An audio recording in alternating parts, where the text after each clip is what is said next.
Hello and welcome to another episode of the weekly Shonen Jump. I think I've dropped the weekly off of these videos now at this point, though. But it is not literally weekly Shonen. It's more like monthly Shonen Jump. Yeah, it's based on a weekly Shonen Jump. But anyway, welcome to the 20th anniversary of Weekly Shonen Jump America edition. This case, the October 2003 issue. We're here at Pow Card Games and Comics. This show is sponsored by Pow Card Games and Comics. My name is Skylar Hathaway. I'm Chris Potter.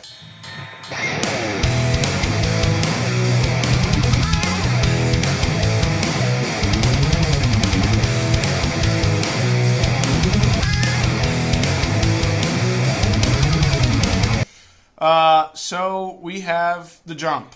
Wahoo. This is a great cover. Yeah, we got the Skipping three ahead Super a Saiyans. Little spoiler for us, but it's okay. Yeah, it's definitely not what happens in this book at all. Kind of in like traditional comic book format. Yep. Here's the cover. None of this Spoiling happens. us on some major plot details, but it's fine. Whatever. The kids already know. Dragon Ball Z, I feel like, is a known commodity to the people reading this to some extent. Yeah, I'd imagine. It's going to get people excited to read, if anything. Yeah, and there's a popularity poll in there, and we can for sure say that these kids are reading ahead. Yeah, I guess that popularity poll is really what is telling us what's on the cover here, too. I forgot all about that. Yeah. But of note, card strategies, the Yu-Gi-Oh! Card game's going strong. Mm-hmm. Shaman King's going to end up on the Fox box, so that's cool. We got a whole article about it. There is a lot of anime things happening in the world at this point in time. 10 issues of Shonen Jump, and the world is a different place now. Yeah, and interestingly, in comparison to now, it's almost a rivalry thing where different networks are picking up different shows, and they're all trying to one-up. You know, I got One Piece, and I got Dragon Ball, right? And we have Yu-Gi-Oh, right? It's very interesting. You start seeing really weird stuff on weird networks. They start like. I want to say 2 years after this is when Avatar: The Last Airbender comes out. To me, that's the first iteration of Americans tackling some sort of anime format. Yeah. Outside of like maybe Batman Beyond.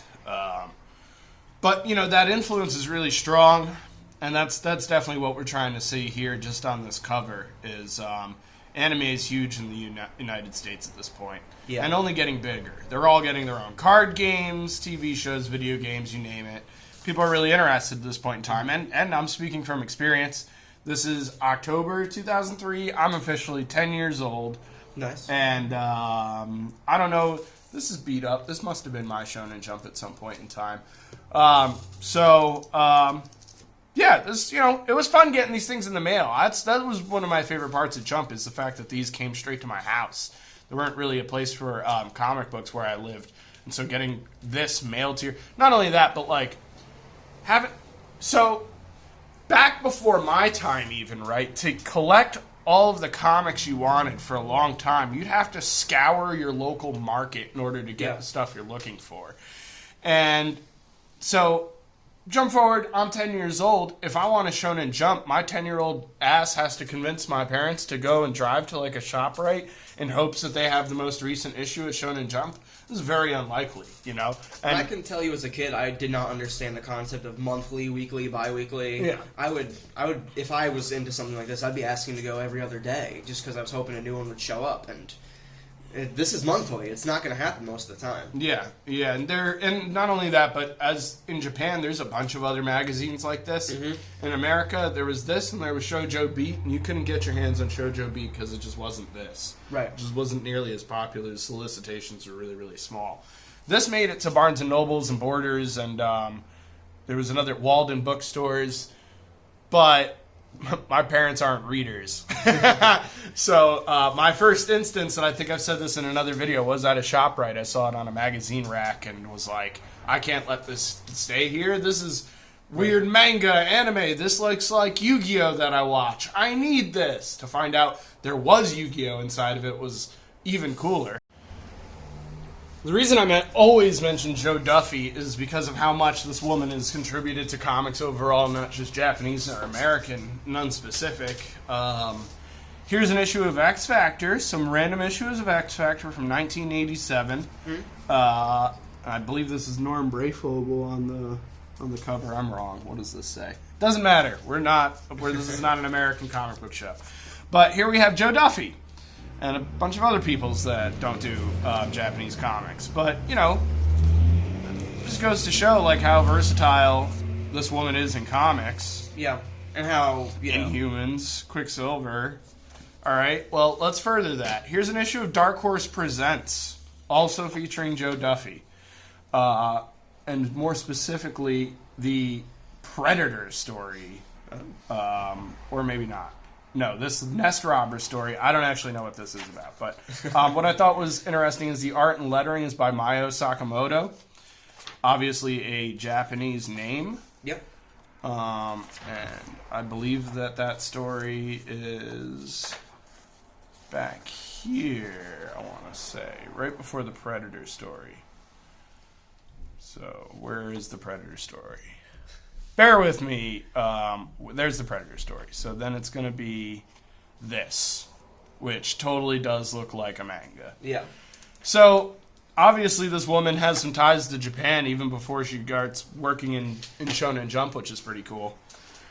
So they have some very well-cultured people working on this magazine, or at least in the translation portions, yeah, which is very important. And it shines, too, because Naruto is one of the most successful things that comes out of Shonen Jump, and I'd say because of Shonen Jump. I don't think if Shonen Jump never, if Shonen Jump never embraced the United States, I don't think that we would have gotten Naruto on television. Right, and even here, I think Naruto is the major exception of the manga in here that are being adapted. It's that in Sandland that don't have, like, an announcement yet. You know, YuYu Hakusho's on the air. We can see VHS tapes. Yeah. We get a whole article for Shaman King, Dragon Ball, Yu-Gi-Oh! Are obvious. Yeah, One Piece hasn't hit the air yet either, but I think last issue they talked about it being bought by Fox. Yeah. So, but Naruto, man, it's going to hit the nation. People are going to be running. That's the big one that's going to come. It's going to hit the nation, Naruto running. Yeah. I didn't mean to skip this last page. It's just totally unnecessary because here's another page talking about the same thing. Yep. This is an ad for the Shaman King show on Fox. Yeah. This doesn't have anything in it that we didn't learn already simply by reading Shaman King. And if it does, it's going to spoil the next chapters of Shaman King. So we're going to skip over this and just appreciate these like colored figures for our characters, who, nice. if you look, are actually quite differently designed than they are in the actual manga. I do appreciate they do actually make some attempt to not spoil things. They don't say who certain characters are because they haven't shown up yet. They only talk about the people who've been in the manga. Right, right. And there's some like weird adaptation things, which I always think are different fun. names and stuff. Absolutely. Yeah, I guess you're right. Over here, this fourth episode is basically where we're at in the manga right now. Yeah. So that's good. Usually they don't spare the spoilers. No, oh my goodness, so, it's bad. This is a puff piece. They took a survey not too long ago in Jump. They wanted to know whose people's favorite characters were, and Vegeta ended up number 1. Yep. I bet if they took that survey again, they would get a lot of different answers. I'd bet Gohan would end up in the top 2 instead of Vegeta. Maybe. But who knows, you know?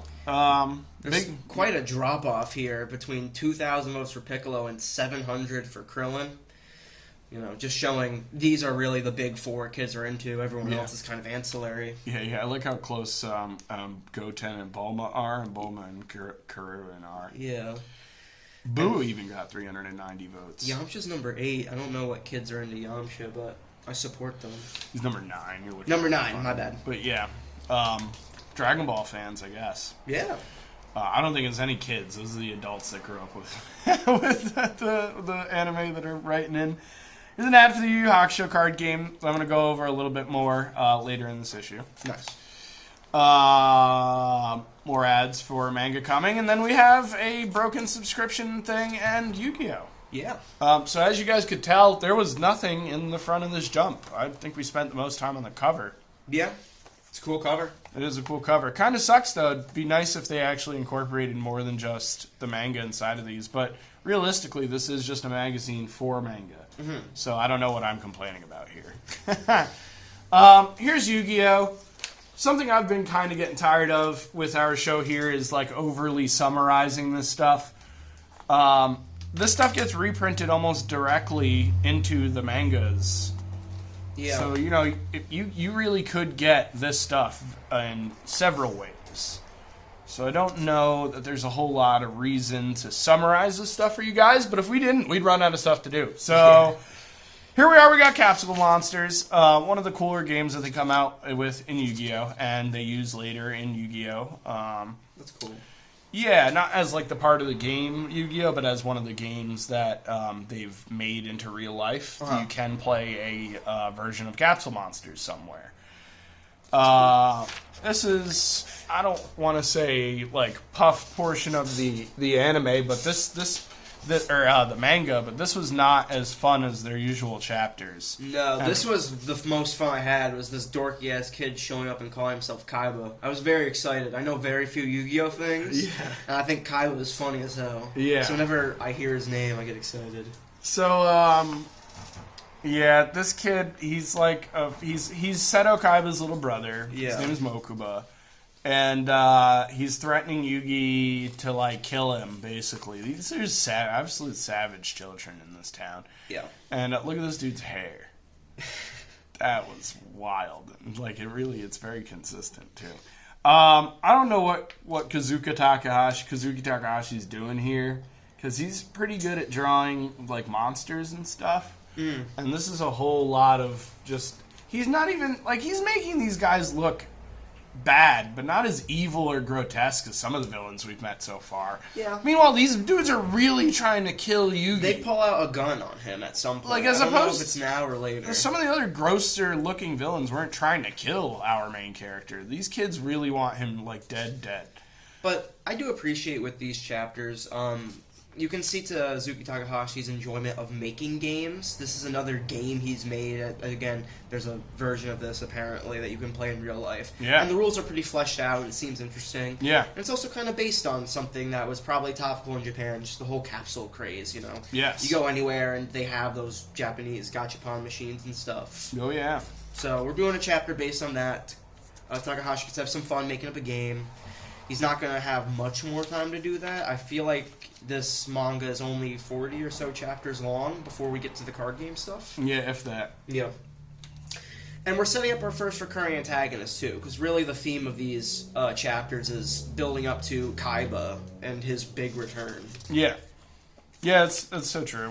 And I never have any complaints watching Kazuki Takahashi draw monsters. Yeah, this was my favorite page. Or, this actually is my favorite page, but I really like the monsters. It's really clear action, right? Which in manga I feel like is something that kind of falls short sometimes. Yeah. Because they want to keep the thing going. We talk about it all the time. There's just panels that like kind of break the action because they're going for something, but they don't quite land it. Yeah, it's hard to see what it is, but and I think one of the portions of the reasons why that is because there's just so much black and white on a page that if you don't diversify somehow, you're just not going to get the shapes across that you want. Yeah. And while here, like, he is using Zipatone and stuff very sparingly and specifically, that it's selling the image a lot better. His use of speed lines are going in the right directions to show that this character is going that way, so the speed lines are going that way.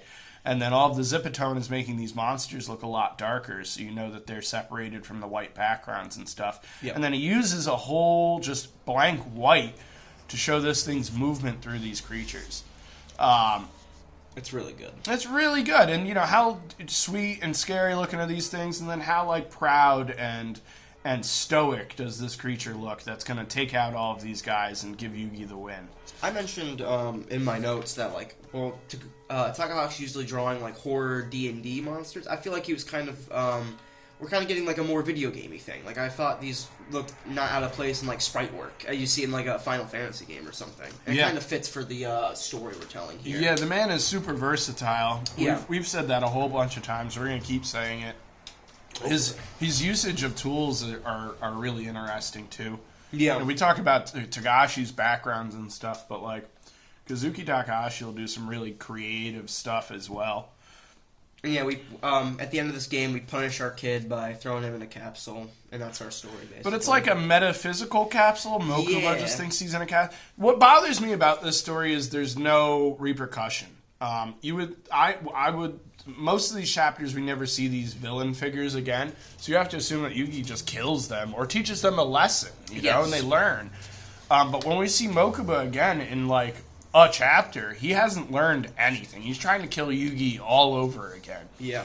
And I was hoping that the same thing would happen with Seto. Like, hopefully Yugi would teach Seto something from that last battle that they had. And I think Seto does come back learning a little bit more, but he gains the wrong lesson altogether. It's not the lesson Yugi was trying to teach him. Meanwhile, Mukaba doesn't learn anything. I'd love to find out how he even escapes this level of anxiety that gets put onto him. Like a curse. And I trust Takahashi will tell us, because we also, one of the things we skipped over in this chapter is we know from just talking to this kid, Kaiba is also no longer a vegetable, or in his, like, wizard and monsters fantasy world. But they don't tell us why. Never? They're just like, he's making a new game, and it's going to come out. Presumably he's making the game to challenge Yugi.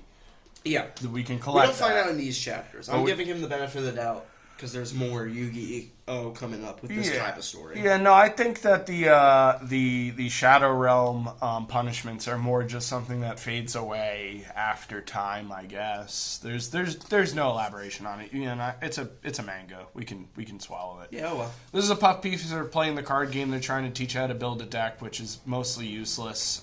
Not even deck building, which is more useful. Mm-hmm. This is like really theoretical, like what if you're in this scenario in the card game. I hate seeing this stuff. I think it was nice maybe when I was this age and I didn't know enough about the card game and I thought this was useful, but all you need to do is show up to like a single local competitive tournament and you'll realize how useless all of this information really is. Yeah. At least these filler pages make sense. So many of them are just kind of ancillary. That's true. Here we go into an arcade, and Yugi and Joey are trying to beat a high score. Turns out the high score is made by Kaiba. Here's our first of 2 references to Bruce Lee in this one Shonen Jump. Yeah.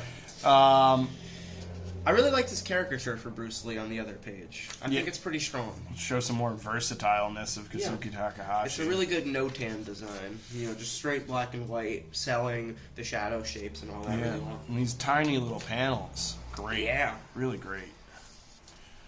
He's a very great artist. Incredible stuff. He's one that I don't ever feel like I'm missing something in action either. I think he does his action really, really well. It's usually snappy to the point too. Yeah. This isn't a fight anime or manga rather, I should say. So yeah.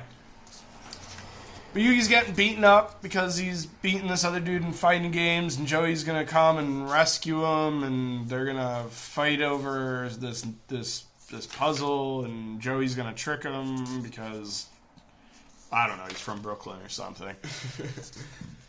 And this is another chapter where there just was not a lot here. No. It's just cool to see Joey take over the. Yeah, it's a little Joey character development. Here's a deck builder. I don't hate these. These at least are like, all right, if you want, here's a suggestion in case you needed to work on something you couldn't put together for yourself. And so there's, at least there's some value in that fact. The other thing you could take note of here, and I really appreciate this even more. Yu-Gi-Oh! You could play more than a 40 card deck, but your deck minimum is 40. 19 and 22 is 41. Is 41. Oh man, that's already too many. So actually, this is bad. This deck is awful. This month's card list exceeds the maximum of 60 cards. Discard cards to your taste. This is awful. And never mind, Weekly Shonen Jump fans. I think there might be more than 60 because they just don't count these cards as well. Yeah, a deck should be 40 cards. The dude who's putting this together is tripping. Moving right along. Again, we're going to be going back to the Kaibas. Yugi and Joey jump into this car. It's a good car. Because they like the car. Yeah. Here's Mokuba.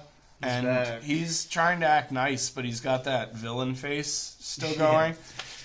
So something's up. And then, here's Kazuki Takahashi pulling some more creepy old dudes. Mm-hmm. This dude obviously has, ulterior motives. Just because of the way his face looks. Isn't that great? Yeah.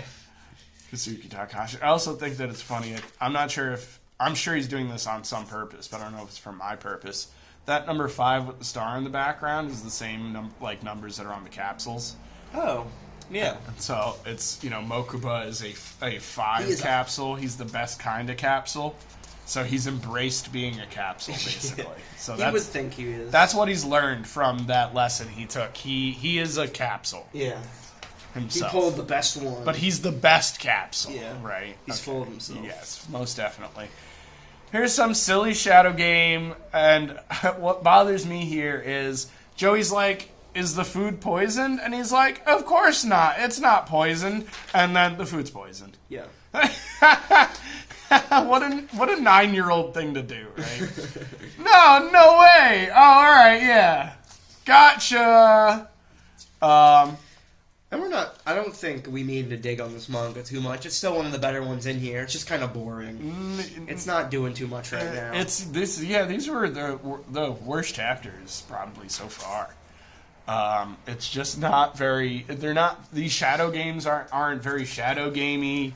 There's not a lot of lessons to be taken out of this. Yeah, usually Takahashi is building on a cultural event in Japan. Yeah. With some kind of game. Or at least has a lesson to say. Yeah, and can draw some cool monsters and stuff. Yeah.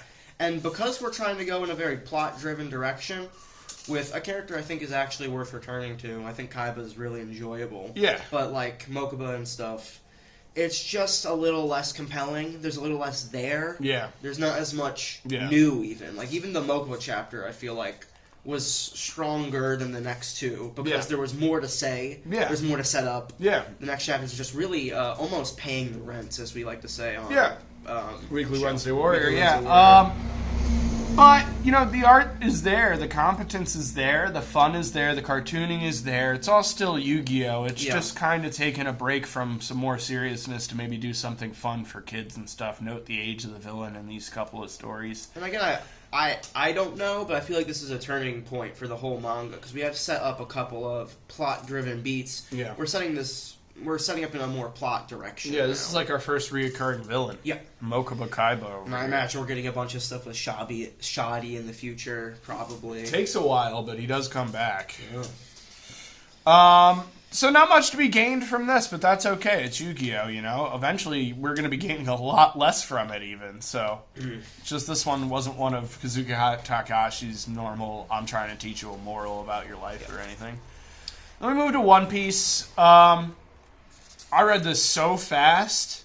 Same. I read this so fast. It was such a get through this, because they're going to battle, and they're going to battle, and they're going to battle, and then they're going to stop battling for a little while so that they can get back to battling again. Yeah.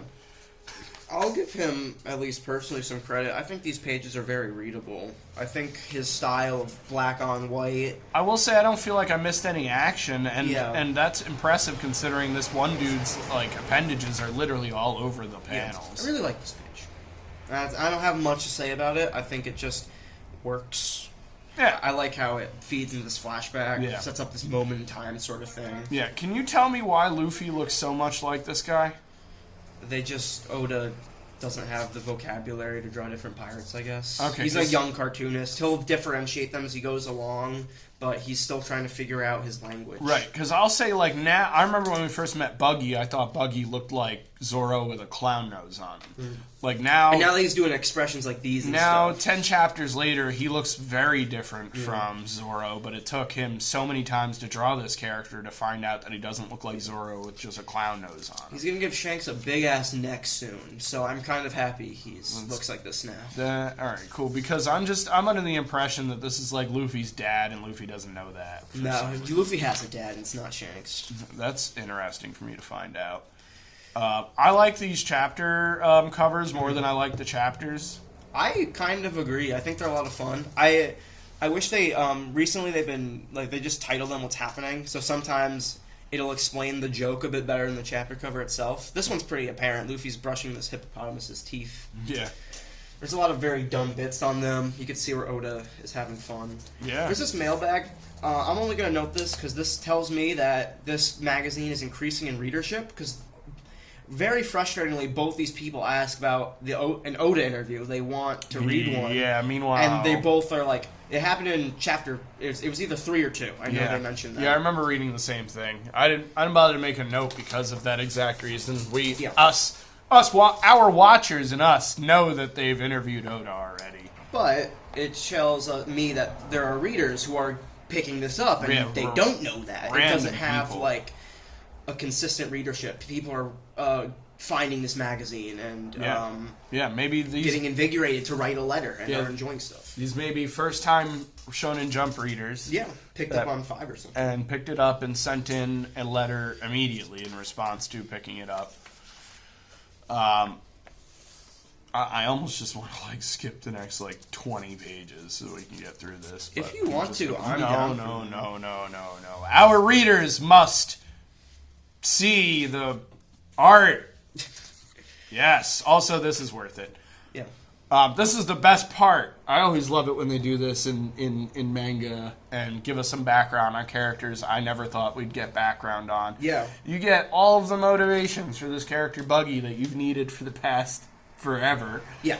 You understand why he's doing what he does. You even have some tied background to Luffy because of this, because I guess this captain man was their captain man, and now they're their own captain's man. That's the vice captain, but you wouldn't know by just reading it. I'm pretty sure this is the only dude we even see running the ship. Yeah, not to bury the hatchet too much, they can't say who the captain is yet because it's a reveal, but whatever. Yeah. But whatever. So these guys, they're not friends. Want to be clear about that. They're co-workers, basically. Yes. And Shanks is very relaxed, very laid back, is enjoying his life, and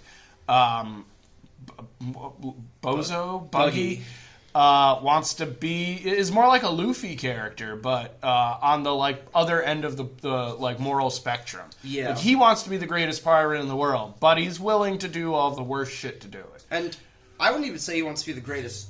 He measures being the greatest pirate by wealth, whereas Luffy doesn't. He measures it by... I don't even know what Luffy measures it by. Luffy doesn't actually understand what he wants to be. I think is maybe the biggest and best joke in One Piece, and perhaps what really got people to read this thing, is that our main character is such an idiot. He's been saying that he wants to be the king of pirates when he doesn't actually want to be a pirate at all. No. He has no intentions of stealing treasure, being successful, pillaging people, going through villages.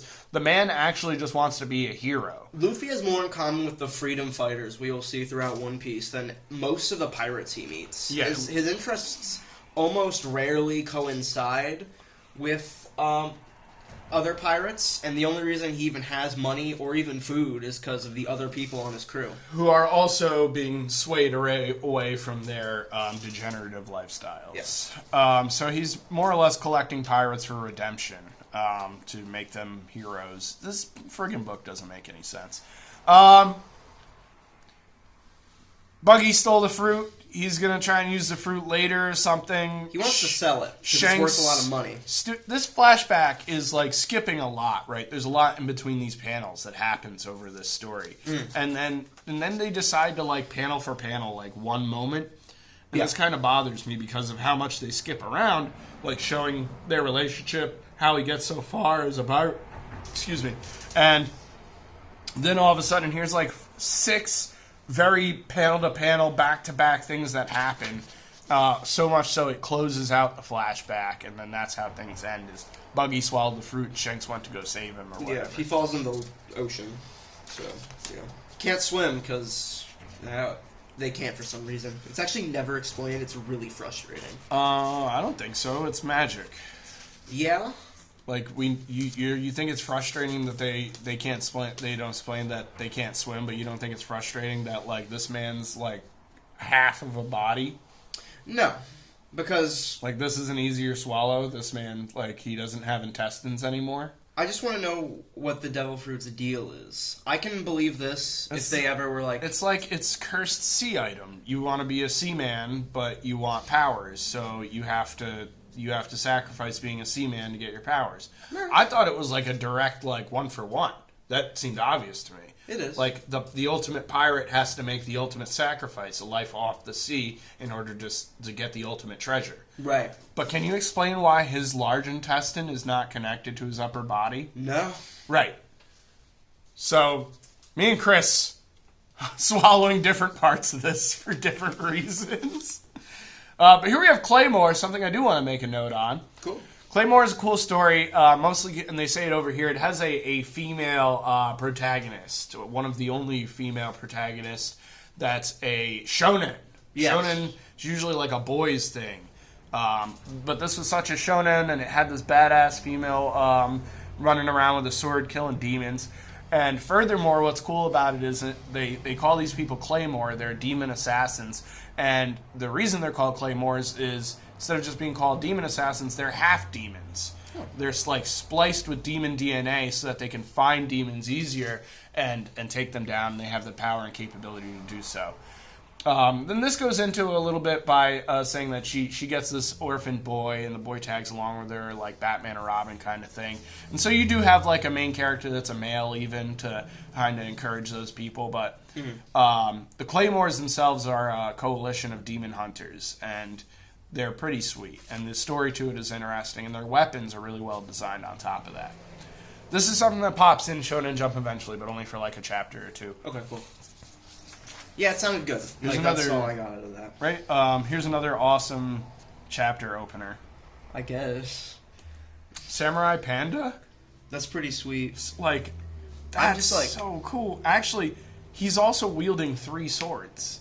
He's got 2 swords and a bamboo. It's Panda Zoro. It's Panda Zoro and Zoro.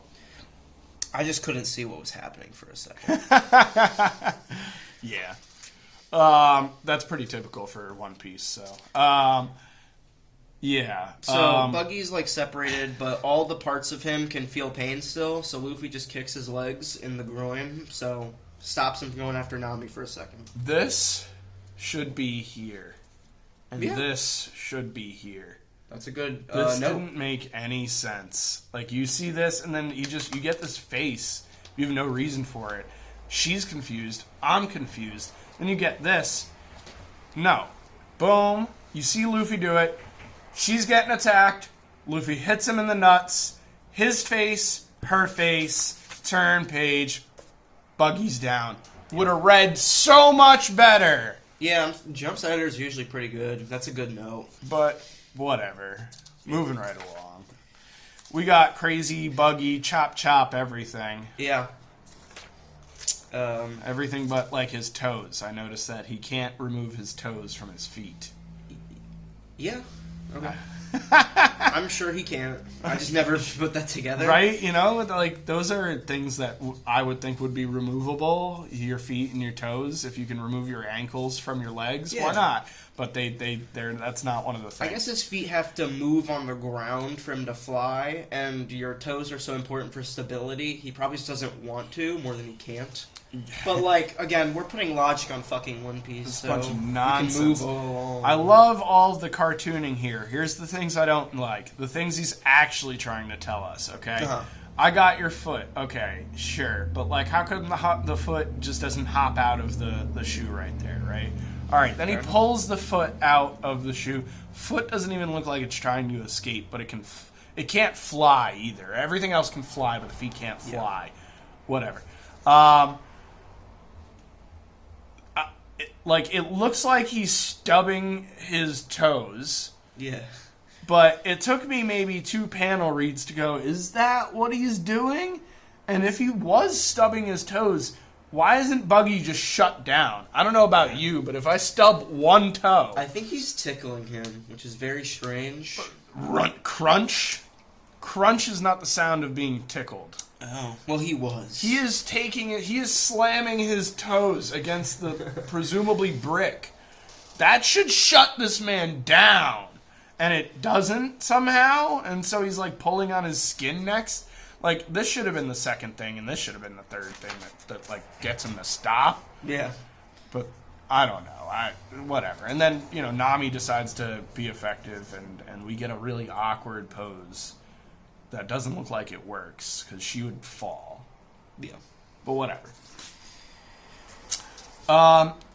Yeah, this was my least favorite 3 chapters of One Piece so far. There was almost nothing I pulled out of here that I really liked, aside from these cartooning stuff. Yeah. And we beat Buggy, so we don't have to deal with him anymore.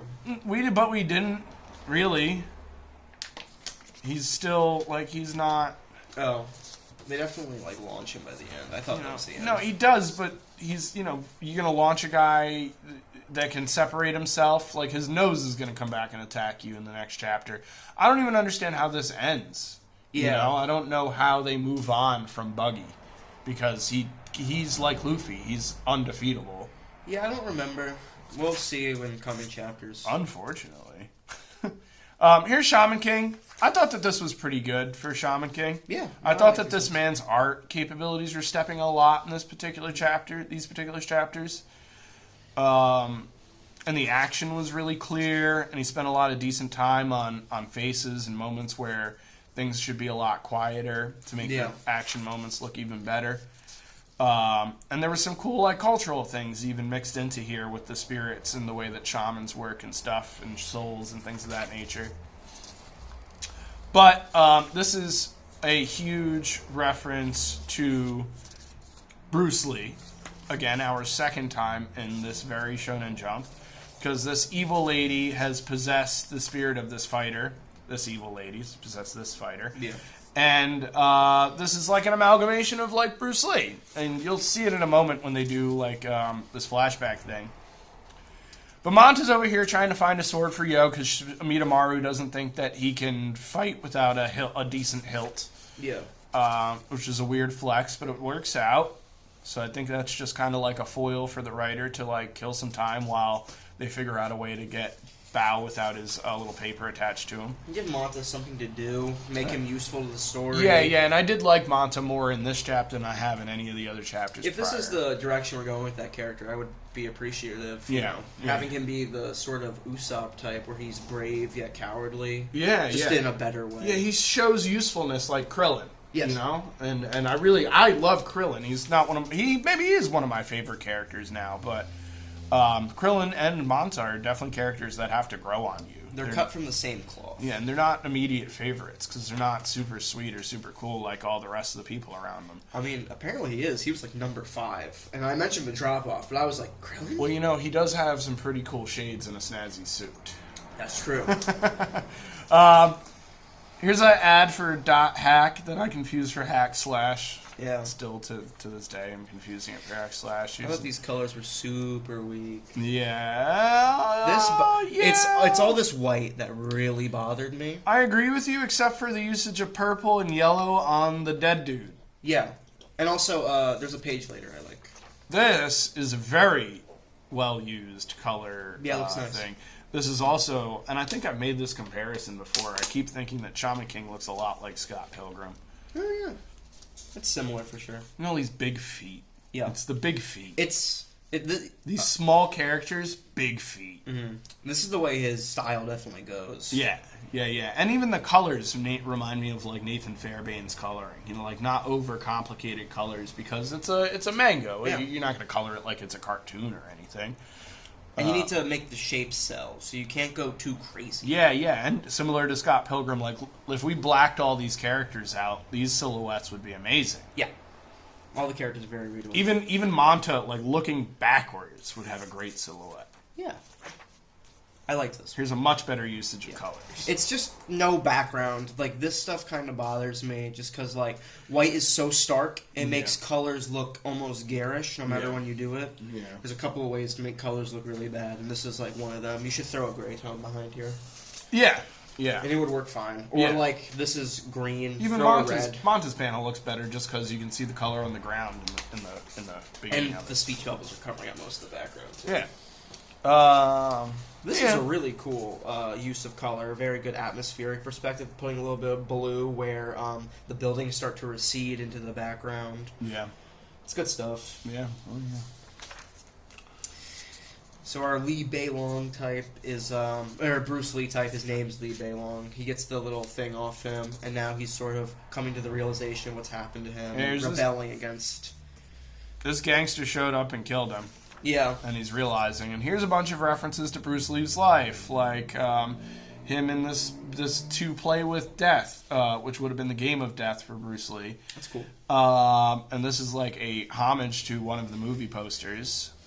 I thought this was just a cool splash page layout. It was. Yeah. But I looked at this page and was like, dang, that's cool. It is, but it also has a bunch of references on it. That's right.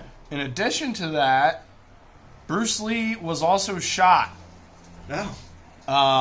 And like the rumor is that it was by like mafia people for some reason. They're like people were under the impression that he owed them money or something like that. There's been no real solve to the who killed Bruce Lee case. Is that how Bruce Lee died? He was shot. I did not know that. The man was shot. An unfortunate way for a martial artist to go. Killed by a gun. Yeah, you know, this dude's pissed. And we also get some cool silhouettes of dudes to come over here, which is nice. Yeah. But he wakes up, he starts attacking his master, and Yo gets involved because this dude is ready to kill his master. And Yo's our classic shonen hero. He's not going to let anybody die. Yeah. Pure of heart or whatever they say. And then finally his wife-to-be steps in and says, all right, it's my time. Yo's done a good job, but this is my profession. I'm going to handle his spirit. Yeah. Probably put it to rest. Then we got Sandland, this beautiful, amazing piece of fiction. It's really wanted to make a note of the original publication is 2000. Later, the publication date for Dragon Ball Z is 84 to 97, I think it is. Yeah. I think it's like maybe 83. I think it's 96. It's you know what what do we 96 I think is actually when like Wrath the Dragon ends. For comparison, 84 to 95. Yeah. 5 years later, this is the start of the publication. 5 years later, Akira Toriyama decides, I'm going to draw something totally different. Yeah. He's been doing that for a while. There's a couple manga that come out in between this and that. I think Cashman is in between this too. Right, but he is doing whatever he wants, is my main point. And also, there. he did a couple manga with other people. Cashman was with the character designer for Z post Minoru Maeda leaving during the Cell arc. So the guy who's designing for Busaga GT, he did a manga with called Cashman because he really likes his stuff. I think when I'm going to be going to Japan, Weekly Shonen Jump fans, in February. I think when I'm in Japan, that's what I'm going to be looking out for is like Tagashi's work that I can't get my hands on, Toriyama's work I can't get my hands. I really want to see Kazuki Takahashi's other stuff that isn't Yu-Gi-Oh! I'm sure there's some of it somewhere, and I'm sure it's really cool.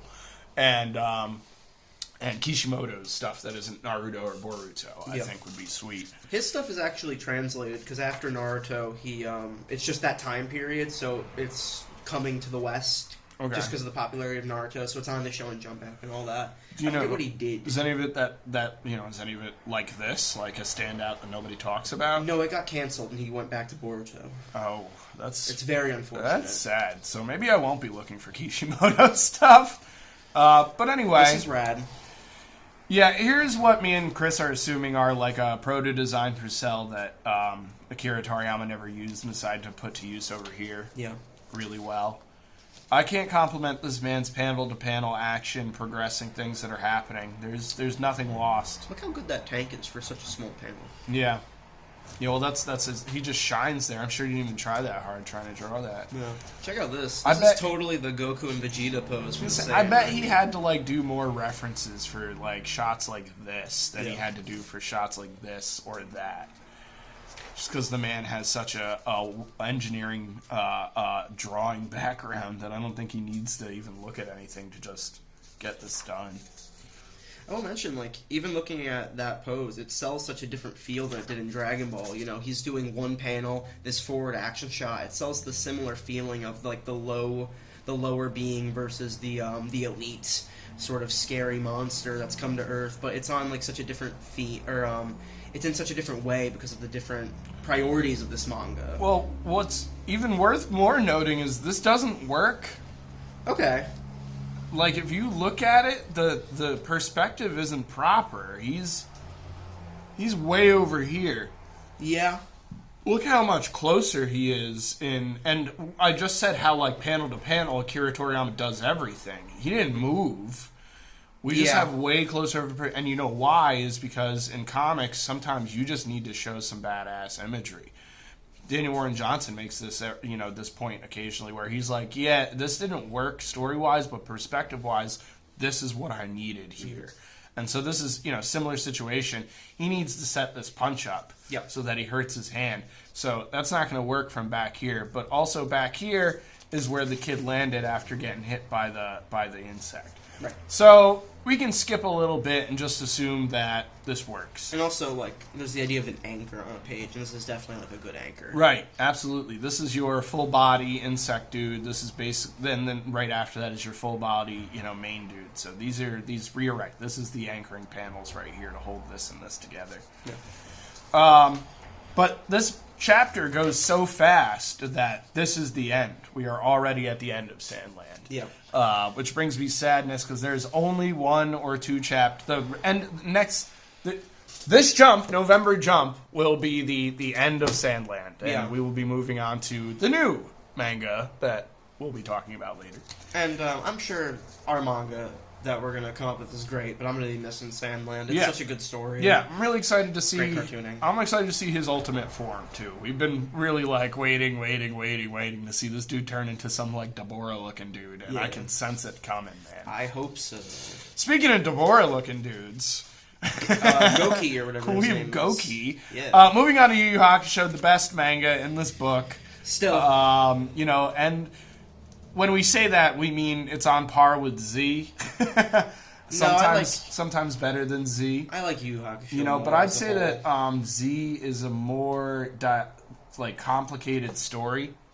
Z goes on for such a long time and has so many facets and characters, moving parts and things going on in the background. Whereas I think Z has is at a heavy advantage compared to everything else because it's so into its story and into its development. It doesn't have to set up characters. Right. Doesn't really have to set up themes as much anymore either. There's ongoing everything. But how do you even get to that level? Yeah. Other than time, of course. But I think Yu Yu Hakusho gets there though. It's just that we're so early in here. If we were reading Dark Tournament versus Cell Saga, I think they're comparable in terms of what they're doing, what they're setting up, what's going on, background stuff.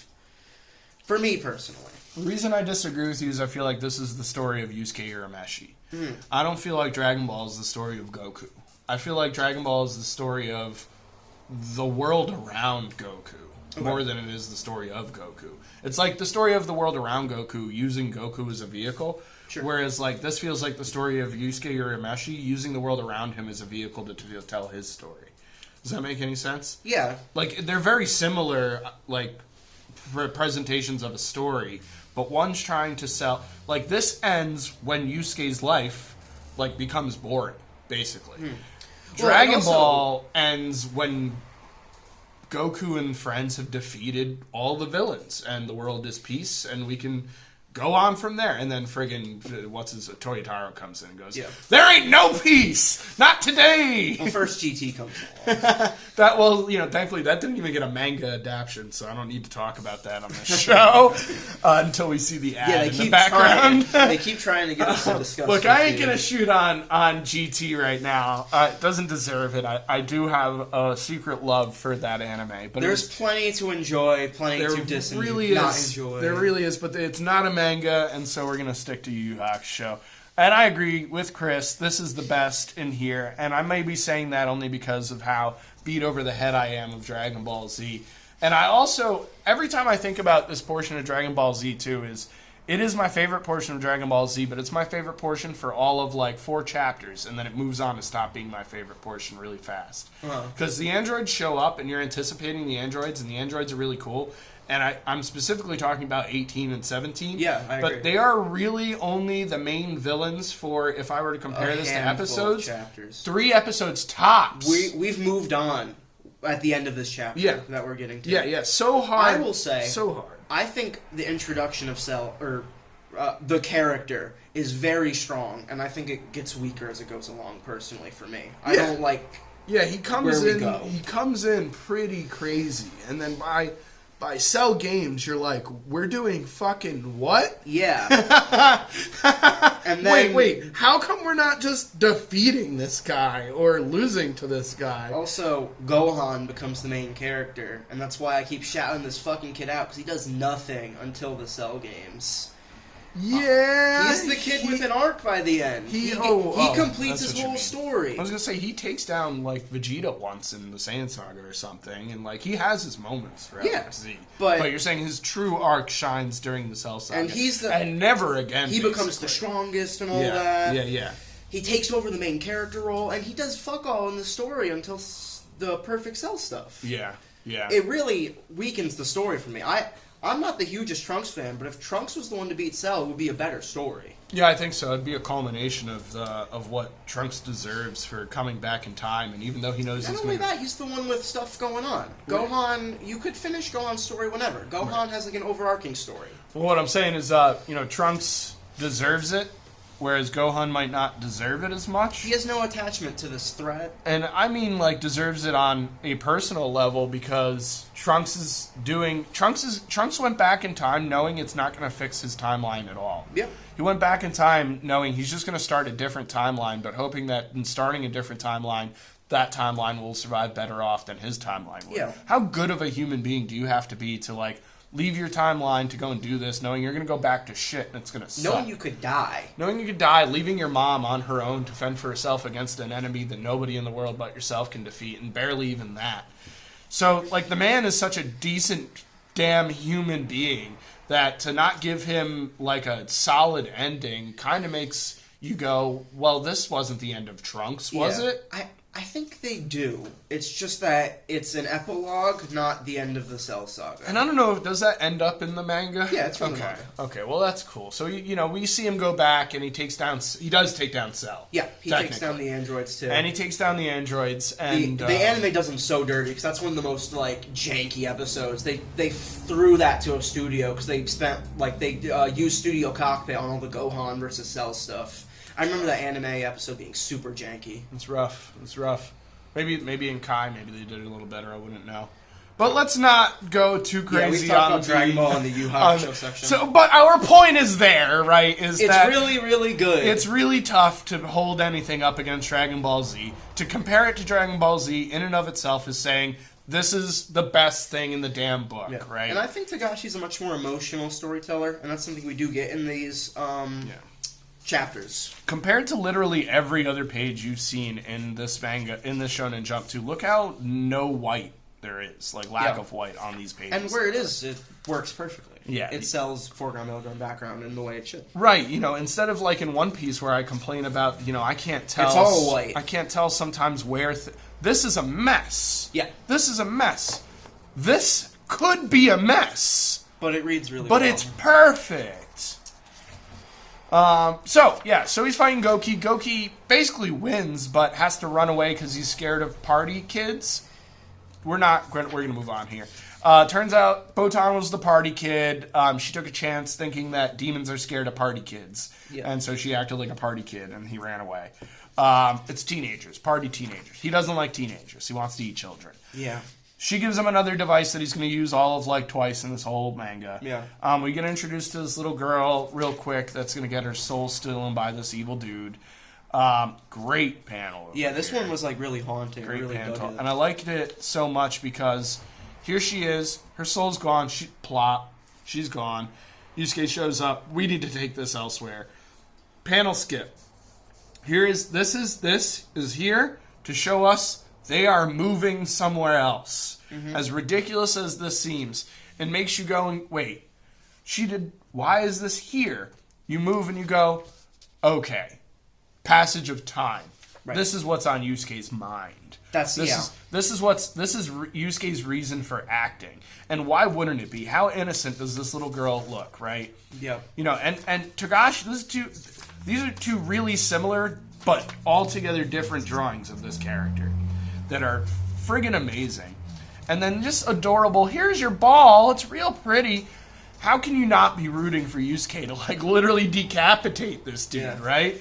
So let's go. Let's watch Yusuke do his thing, get rid of this demon.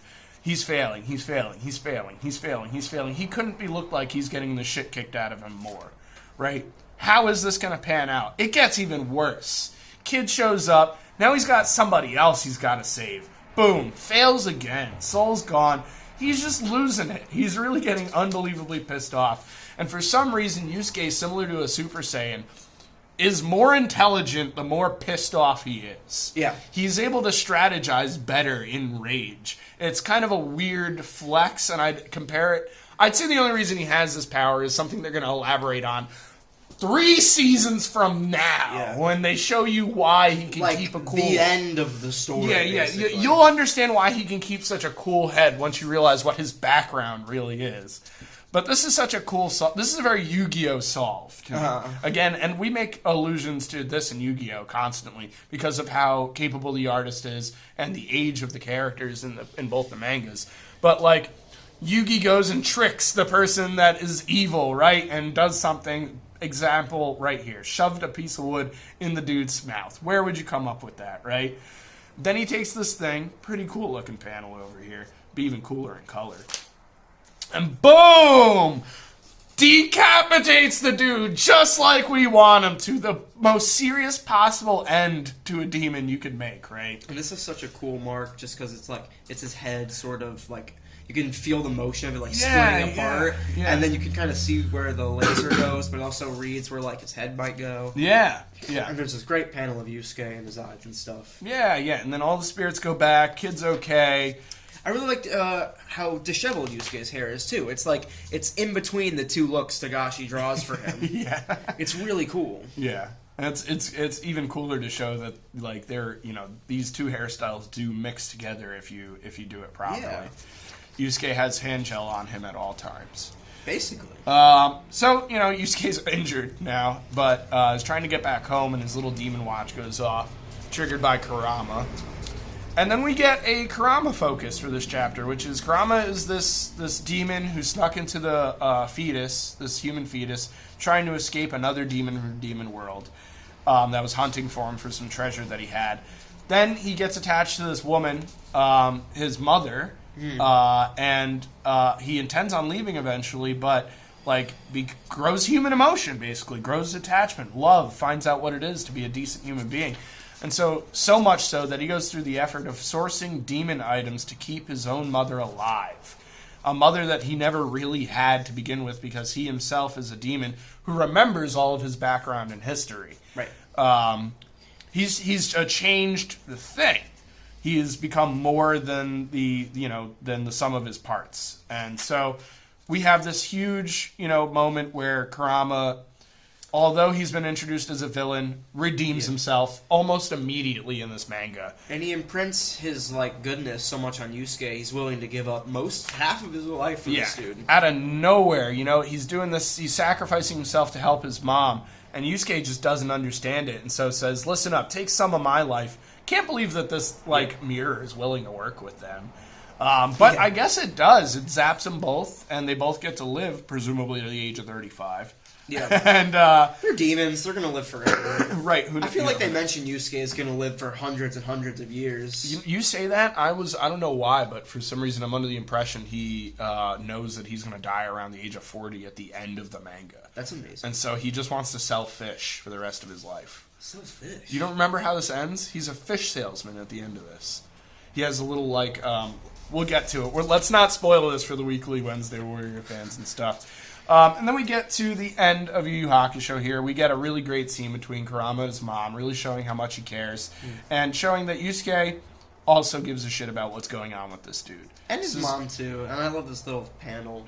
Because, the major thing that imprints him to Kurama is just, how much he's willing to do for his mom. Yeah. And how much his mom, grieved over him. Yeah. It really affects him in a way he probably didn't think it would. And it's a direct parallel to what's been going on with Yusuke and his mother. Yeah. And again, gives, we've been moving this manga in a different direction, but all that stuff that happened before is important. It sets up so much of the character of Yusuke Urameshi, what his priorities are, what he will and won't do, because he's a very stubborn person. He's a very developed character. Yeah. You understand him very completely.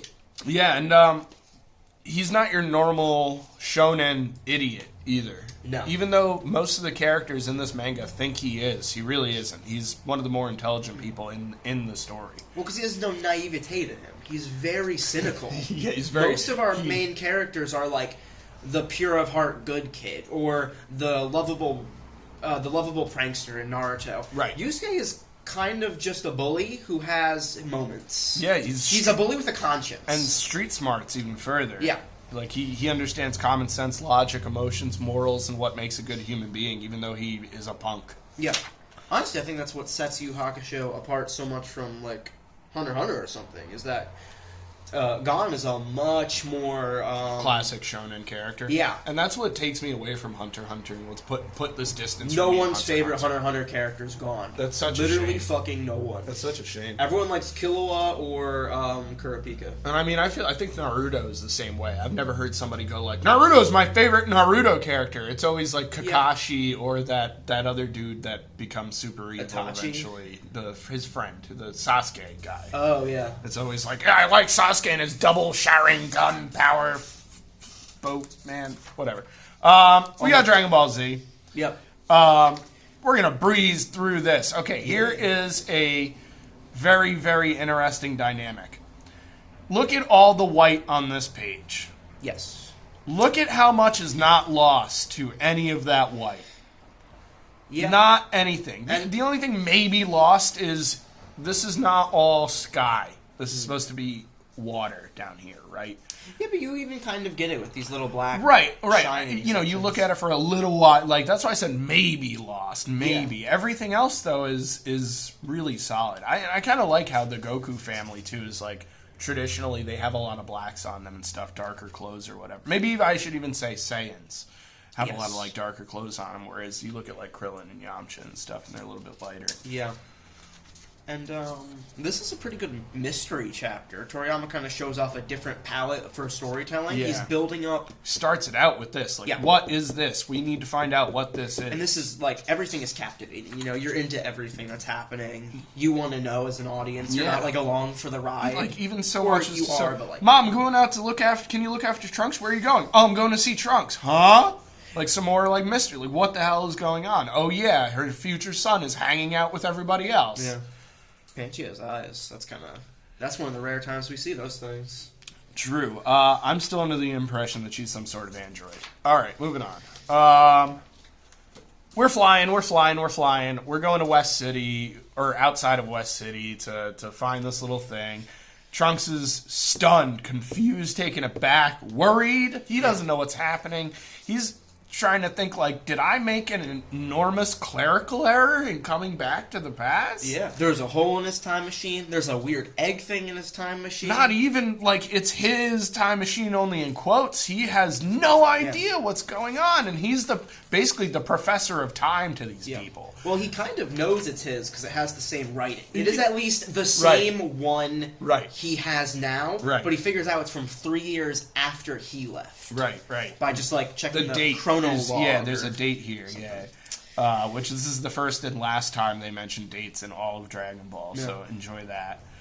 Look at this establishing shot. This is really good. And it's simple, and you don't need any. It's just a bunch of white and pencils. And then boom, this is what we need to see. This is the first thing you think you're going to see. Yeah. There's Kami. Sets up a good scene transition. It's at the end of the page. Yep. And it helps build our mystery. Yes. We have these two different events that are...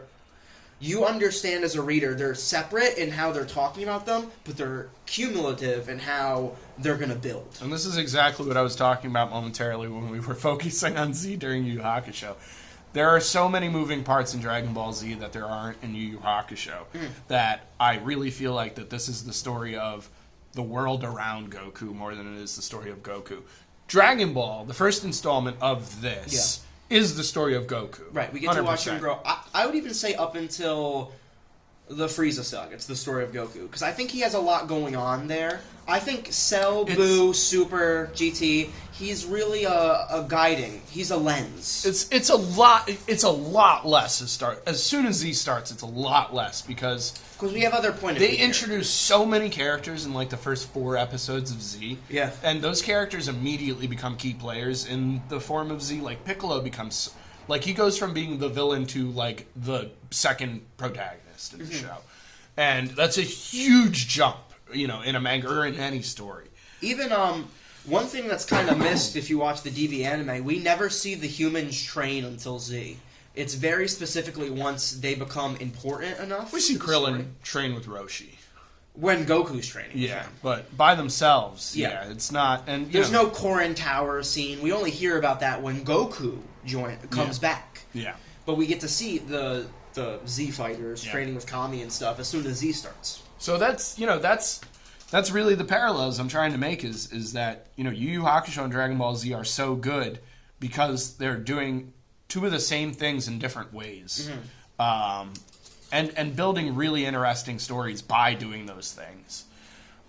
Yu Yu Hakusho, I'd say, is going more into like a spiritual, cultural realm. Yeah. Whereas Dragon Ball Z is leaving the cultural, actually, and going more into science fiction and fantasy. And constantly has to introduce new things, so they constantly have to kind of explain them. And then expand upon them thereafter. Like, we introduced time travel. Now we're introducing time travel shenanigans. Yeah. And so again, here let me compliment the lack of ink on the page. Totally fine. It really translates fine. Like even just this spent on a visual effect. Boom. Look how these trees guide you to the next panel. Yeah, it's this man's artistic capabilities are incomparable. And look at this texture. We don't see texture on characters very often, and he's selling it here to sell the otherness of Cell. I feel like that's always... Cell's a very complicated character. Very sparse texture, too. Yeah. That's mostly just a bunch of lines. Yeah. He didn't bother to lay in any zipatone on that whole panel. No, but like... We could have all these hatches. Oh, he totally could have put like zipatone in here instead, right? But he's a pen and ink guy, so he's gonna stay a pen and ink guy. You say that, and then we flip back to Sandland, and there's zipatone all over that thing. Yeah. No, yeah. Like he's such a capable artist that he just makes a call when he feels like it's appropriate. Yeah.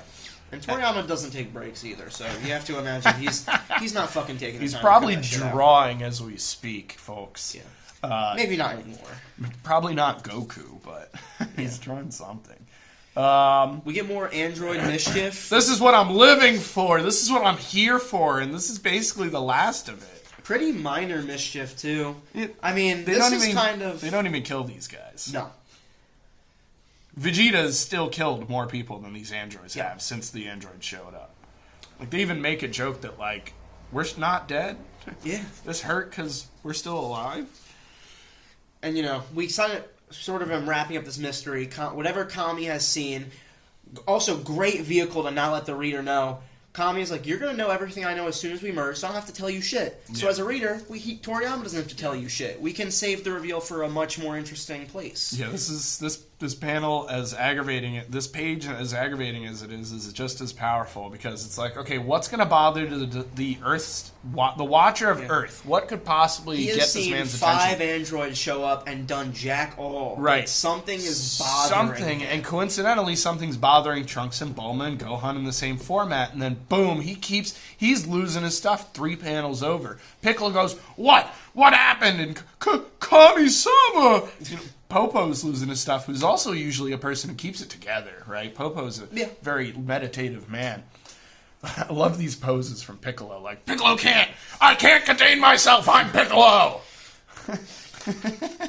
Alright, anyway. Now here's some culmination of what's going on.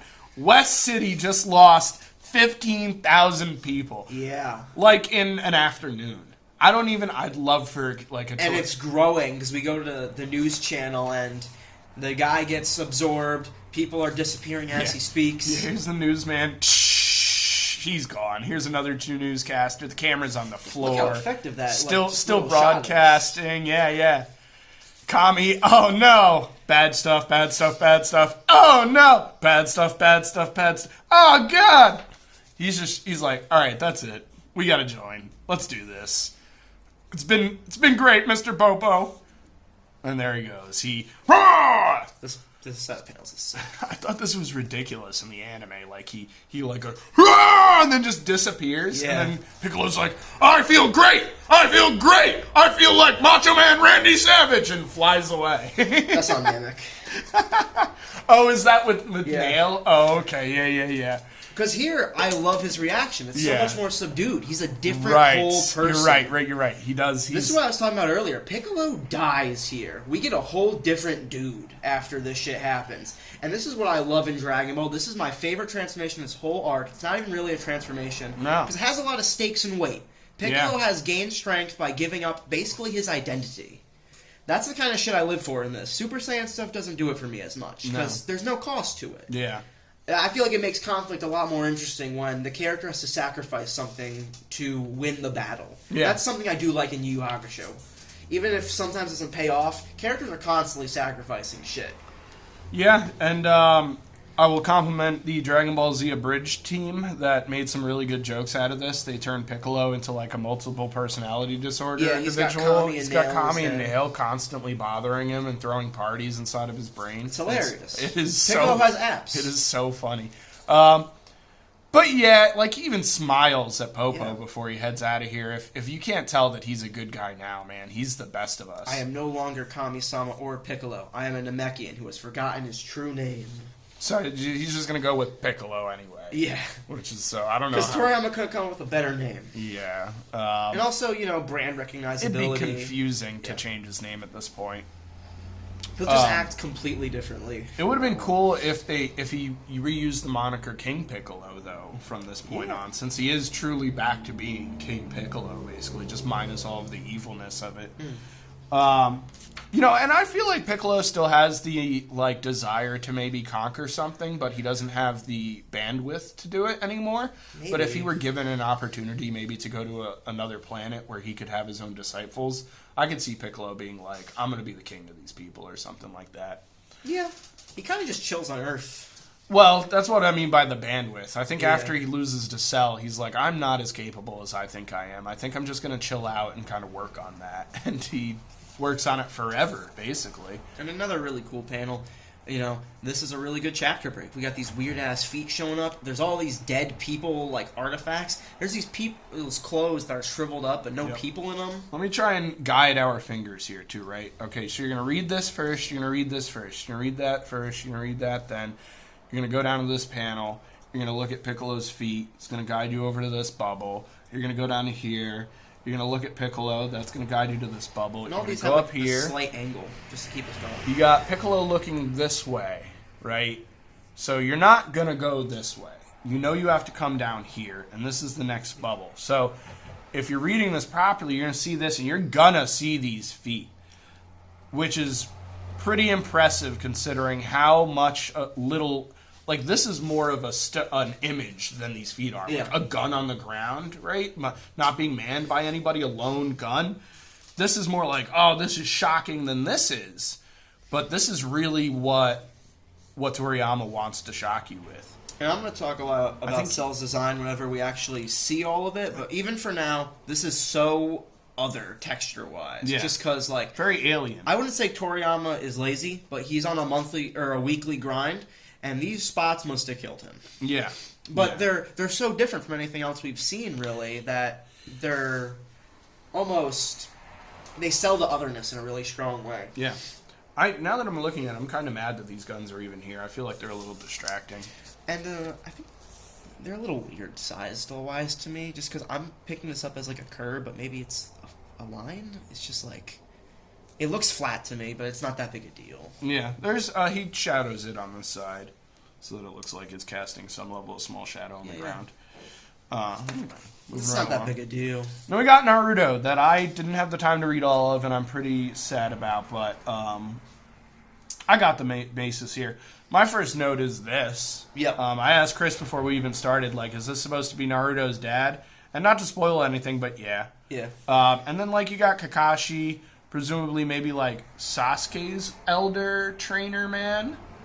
Kind of. He's part of the same. He's a parallel to Sasuke. That's I don't want to spoil. That's what I'm figuring. And then this is that big booby lady, right? No, that isn't the big booby lady. No, she's dead. She dies as a child. Oh, this is a dead person. Yeah. Oh, okay, that's cool. If Kakashi is mourning someone, it's these two. We're setting up parallels here to our main cast. And also the harsh world of ninjas. Kakashi is the person who has gone through the bad version of the Naruto story and is now trying to lead our new generation in a better way. And we kind of get to see where a lot of his jadedness comes from. And he keeps on looking like Naruto too. Yeah. It's really fun because they set up parallels between Naruto and Kakashi and Sasuke, and that's kind of the conflict at the start is who Kakashi sort of favorites, Yeah. who he guides more. Yeah. And for a while it is Sasuke. Yeah, he definitely picks up on that kid, and ultimately it ends up being for not. Yeah, but his reasons are very much for, like, he has good reasons for doing what he's doing. Yes. And it's right here is the reason probably why he's doing what he's doing. He can sense where this is going, and he wants to make sure that it doesn't happen. Yeah. Unfortunately, even Kakashi can't keep this under control. As we mentioned, Kakashi says in like the first chapter he shows up, all of his friends are dead. He's got nothing, and now he's trying to this is his only build friend, a new family. Mr. Uki over here, his plant. Yeah. Maybe even his marijuana plant, I can't tell, but it's very possible. It's pretty chill. And we got this dude that killed this other dude in the last issue that we're going to find out. You're totally actually right. I tried to argue with you because I knew where the story is going, and you were Yeah. 100% right the whole time. Well, so yeah, I it's apologize. you don't need to apologize. It's very clear by these next 8 panels that they're like, yeah, it was this person who threw this acupuncture thing into this And person's this dude neck. is a recovery ninja for the Land of the Mist.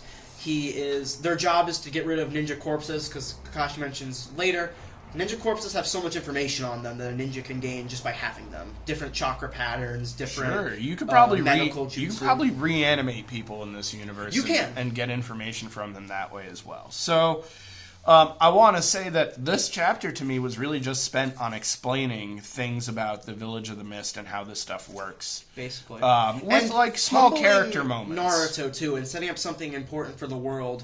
Age doesn't matter. Yeah. It matters experience, your level of ninjutsu, your level of competency. You know, Kakashi says somewhere on one of these pages, it's going to be frustrating. You're going to run to people stronger than me, younger than you. Yeah, but it's a fact. You'll have to live with it. Yep. But you know, who's he really talking to when he says that too? Like, they're over here by the traveler guy, and Naruto's the one who's getting pissed off at how everything's going on, and he's trying to calm Naruto down, let him know what's up. And he does a good job up until he loses consciousness himself. Yes. But thankfully, they make it to their place that they're going. That's a cool little bird. Yeah. And, you know, this art is not singing nearly as well as Dragon Ball Z or Yu Yu Hakusho already, right? Yeah. Like here, this is kind of messy. This is decent, but it's not very complicated. No. This is probably the best panel on these 2 pages right here, just because they're setting up the shot, right, that we're going to be handling for a little while. And then even here, this is like, what the hell is going on? They're summoning a bird, they're getting rid of a corpse and summoning a bird, and then this just seemed lazy.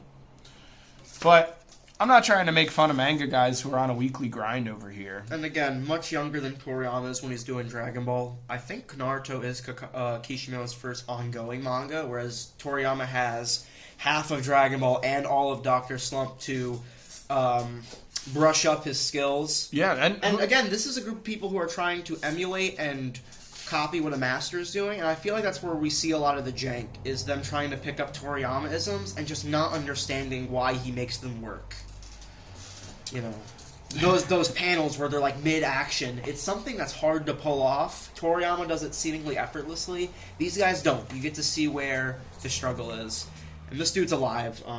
He threw like acupuncture needles at him, which like triggered like points that induce a death-like state. Yeah. So this dude, and his name's Haku, and Zabuza, they're in cahoots. They're now setting back up to fight Kakashi, but they need to wait a couple days because inducing a state like this in Zabuza has messed up his body. And while Haku is stronger than all Team 7, he might lose to Kakashi if he fought him in his like full Sharingan state. So he's got to give some time. I'm trying to figure out why they just like left these 2 to their they disappeared. Okay, never mind. And Kakashi also was passing out, and reasonably Naruto, Sasuke, and Sakura have kind of been humbled by this whole experience, and know that they can't do anything about it. And Kakashi, in his like inebriated state, doesn't put together the fishiness of their whole predicament, as he does later in this chapter, where he's like, these guys are supposed to get rid of them on the spots. There's no information to be left. We can't get anything from them. All these villagers are at war all the time. The Mist doesn't want us knowing any information about Zabuza.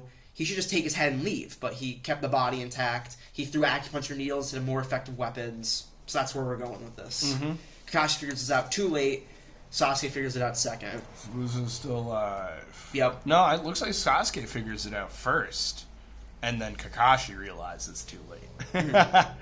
And then they're all stunned, I guess. And again, selling this character's competency. You know, we need to keep building. Sasuke is our golden boy. You know, I'd even furthermore than say competent. I don't know if it's competence or knowledge he's had and doesn't feel like sharing with everyone else. He knows a lot more than he lets on. Like, a lot more than he knows shit he shouldn't know at this point. Similar to Naruto, but in, like, a darker image, if that makes any sense. We're a lot of Naruto is spent on Sasuke, so you will find out lots about him. He's not even considered a side character. He's considered the second protagonist, and that really builds as the story goes on. Kind of aggravates me in the same way. I hate him.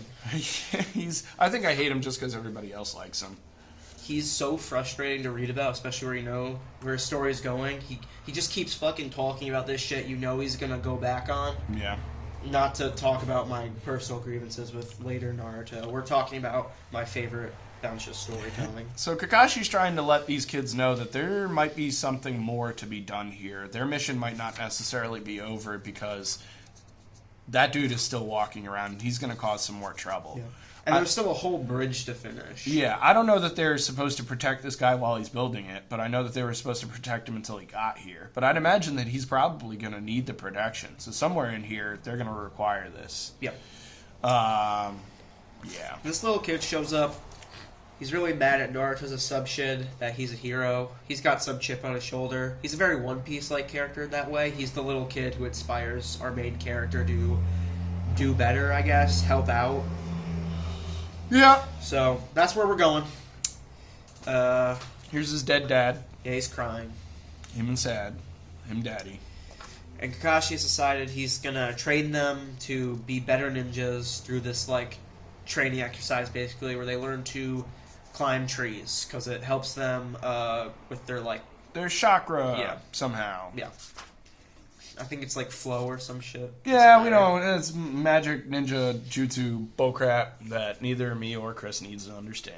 Yep.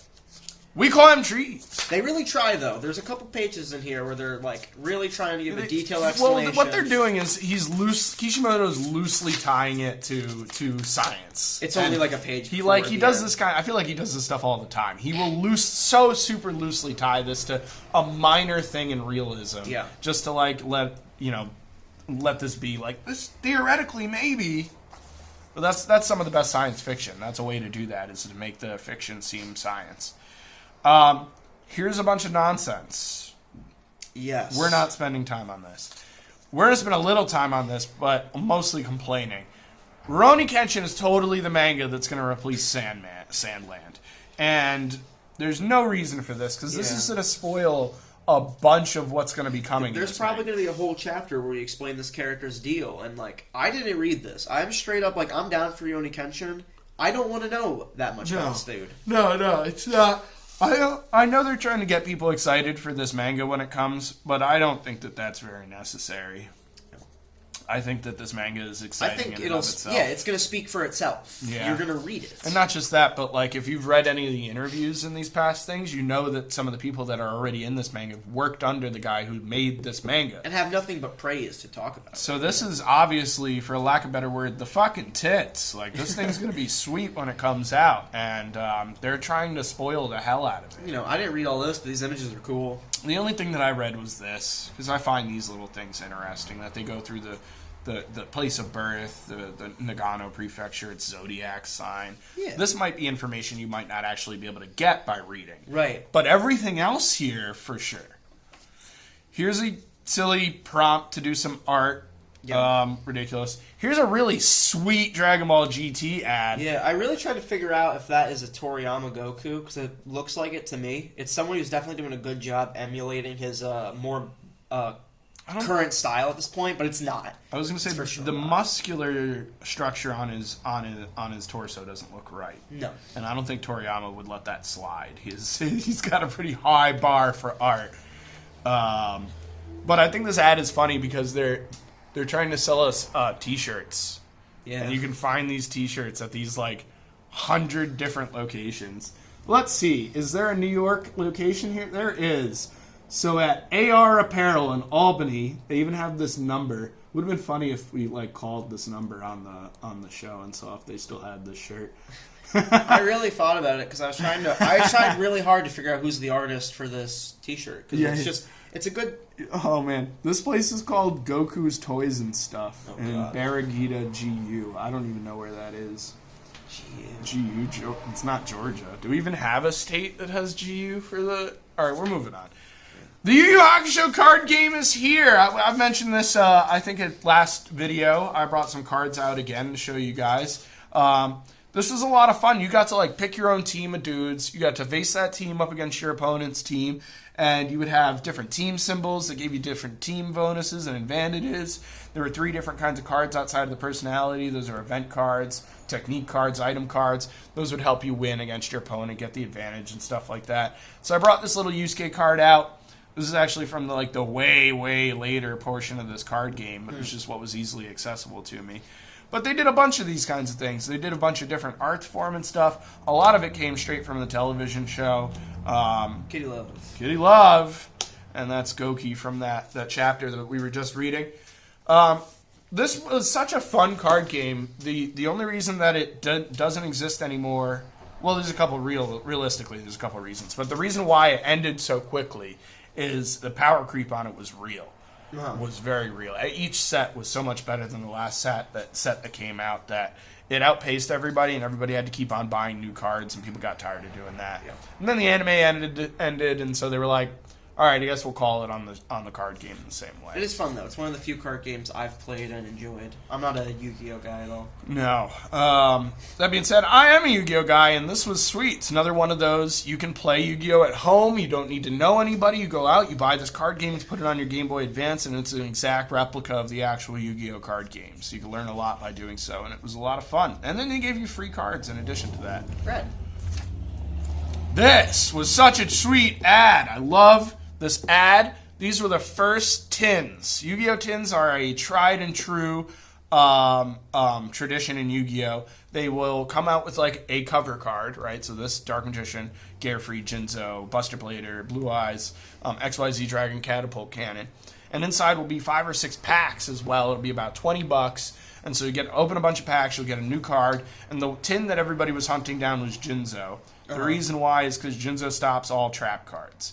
So if there are 3 kinds of cards in the 3 main cards, monster spells and traps, and this card shuts down one of those types of cards. Yeah, it's very useful. It's the card to get. So this tin was really hard to get your hands on because everybody wanted a Jinzo copy.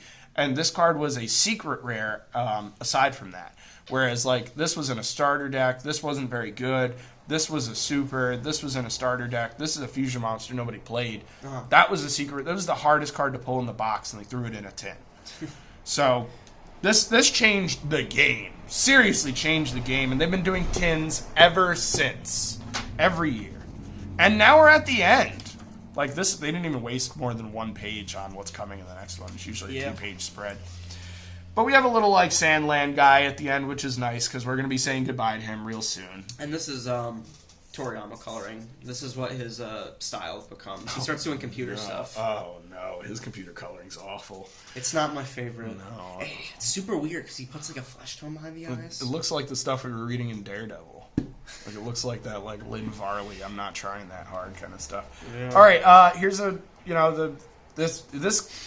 I can't even say anything about this without spoiling a whole bunch of Yu Yu Hakusho. So the anime is far more ahead than the manga is all to be said here. You know what this is? It's that early airbrushing. Everyone tried to use the airbrush tool, and it's just not very good. No, I'm still not a fan of it to today. And then we get to the end. So that's about it for this Shonen Jump. Yeah. Obviously, it was fun, but there's not a whole lot in here outside of just reading the great manga that's in here. I remember being a 10-year-old and skipping a lot of these mangas. And I might have even been the guy who skipped Yu Yu Hakusho just because I didn't know what the heck it was until it became a card game. It was the card game that really got me into it. You got to realize, too, this is airing on Adult Swim at like 2 o'clock in the morning. It's not on Toonami, and there's no way for a kid to watch it because they're not rerunning it any earlier. This was not... They were cursing in this. Yeah. They weren't holding anything back. There is uncut episodes. Might I add at the bottom of this, they were airing the uncut episodes on Adult Swim. All the blood and stuff. All of the good stuff was in it, so that's why I didn't see it until way later. But I got to play the card game, and I grew an appreciation out of the manga based on the card game. So I got to read it, but I didn't get to watch it until I was probably 13, 14 years old or something. Like, old enough to go and source it myself and figure out how to watch it. But this was sweet. It's October 2003. You get a whole bunch of manga. It's all pretty good. Mm-hmm. Can you be mad? You got a bunch of card games coming out you can get excited for. You got tins coming. You've got some serious spoilers of what's coming in the future. Anime is at its highest, or getting to its highest, more accurately. It's a good time to be a manga fan in 2003. Yeah. You got any closing statements here, Chris? I don't think so. I missed the interviews a little bit. Yeah. That was something that really beefed up these discussions. The only thing that I can close out on is this particular chapter of Dragon Ball Z had a bunch of shots, like panels that are like copy-pasted into the anime. Yeah. Like there's one that I really like. It's silly, but I really like it. It's one where Chi-Chi's walking down the stairs. Mm-hmm. And I'm like, that is the exact shot that they took and then used in the anime for her walking down the stairs. Yeah, I think the production around the Cell Saga started really ramping up. There. Yeah. That is such a familiar panel. And some of these Yamcha shots, too. There's a Yamcha shot where, like, right here. Mm. That's also definitely in the anime. Like, he turns around, looks at the thing, and then they show you the stuff that's happening on the thing. Then there's a shot of Roshi smoking that is not in the anime anywhere, that I have already lost. But I was like, whoa, Roshi smoking? Yeah. So small, right? It's barely noticeable, but it's so, like, that's such a powerful image to me because you never see him doing that. But he's totally an old man, so why wouldn't he be smoking and stuff? Yeah. All right, Weekly Shonen Jump fans, manga fans, Yu-Gi-Oh fans, Dragon Ball Z fans, comic fans, Weekly Wednesday Warrior fans, thank you for watching. We will see you next month for the November 2003 issue of Shonen Jump. Big Yugi on the cover. Big Yugi. This one is also thicker by a good amount of pages, so hopefully there's some more content in here for us to dole up and stuff. All right. We're at least going to be talking a lot more about Rurouni Kenshin, and we're going to be meeting Hikaru no Go, which is a huge ongoing piece in Shonen Jump. Okay. Chris, I would like to tell you guys that Chris is giving me a very confusing face. He has no idea what this manga is about. This is going to be a fun next month. We'll see you then. Sweet. Have a good one.